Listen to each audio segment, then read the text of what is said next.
Hello guys! Ayan, nandito po ako sa aming salas. Kasi gusto ko mag-decor or mag-hang na ako ng Christmas curtain. Kaya bago tayo mag-hang, magpunas muna tayo ng window. Tara na! Ganito lang yan guys kasi wala tayong katulong dito sa abroad. Kami talaga ang nag-aayos ng bahay. Actually, papasok pa ako mamaya sa work. Pero sige lang. Ganito lang. Pag-content kayo na pupunas kayo dyan. Para naman may masabi si Lolo na ang sipag pala natin. O, diba? Konting punas. Para naman ma-aura yung ating diba? Pamamahay. O, ganun lang. Magamit ako nitong ladder or hagdan. Kaya ganun talaga kailangan kasi alam mo naman, hindi naman tayo binayaan ng height. Tsaka mas safety. Ganun. So marami tayong ginagawa pag malapit na yung Pasko. Kasi dito, kailangan din natin maglagay ng mga decoration. Ito, pagpalitan ko pa itong mga decor na to later. So, sa ngayon, punas muna, tapos ikabit natin ang ating kurtina. Ako, daming gagawin. Busy na rin dahil araw-araw halos na sa trabaho. Isang araw na day off, hindi enough para maglinis ng bahay. Kaya guys, umpisahan na natin ang maglinis. At para may makontent na rin tayo, maglinis tayo dyan. At diba? Maglinis tayo. Ganun lang. Parang okay naman.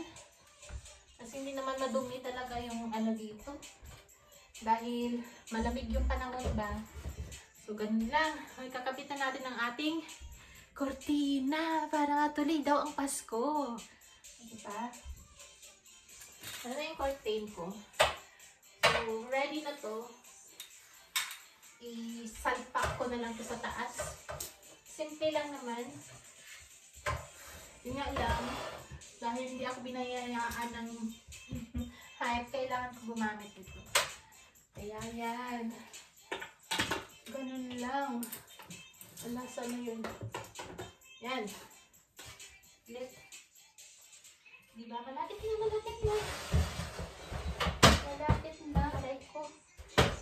Ganito sa amin dito. Sa'yo ang trabaho lahat. Wala kasi mga katulong dito. Dahil kami ay katulong na. Ayan. O diba? Yun na yung cortina ko. Ayan. Ay kabit na. Madali lang eh. Ganun lang. Salpak lang yan. Matutuloy na ang ating Pasko. Oh. So, yan na guys. Pag magtago ako sa neighborhood, i-close na yung curtain. Okay lang naman. Ganun lang siya. Para makita natin ang view sa labas. O, diba? So, yan na guys. Nakapagkabit na ako ng cortina. O, saan pa ka? Hindi na kailangan magtulong-tulong or katulong. I mean, kami na dito. At, ayan, may content na ako ngayon. Diba? Sana naman. Boss. Boss. O, ganun lang. O, natapos ko na dito sa, namin. Sa kainan. Ito, ayaw ko pa siyang lagyan ng tablecloth. Saka na. Ayan na yung nagawa natin dyan. Ayan na siya. Naglagay pa ako dyan ng Christmas lights. Pero later na. At saka mga flowers for Christmas. Dito naman sa kabila. Ayan. Dito naman ang sa kabila. Saka maganda yung view namin dito sa aming lugar. Ayan, makikita sa labas. Pero gusto ko lang siya na naka-close yung curtain. So, ayan. Ito buhay to. Nasa water lang yan siya na bubuhay. So, tubig lang ba? Kaya, kasi gusto ko yan dahil pwede mo siyang lipat-lipat. Yan. Ngayon dyan siya sa bintana para naman may green. May green. So, ayan na ang aking curtain decor dito sa aming bahay. So, ayan lang guys. So, diba? So, ayan. Thank you sa pagsama niyo sa akin sa aking decor ng cortina. Or, pagkakabit pala ng cortina. Diba? So, mula dito. Ayan. Bye-bye. Thank you for watching again, guys.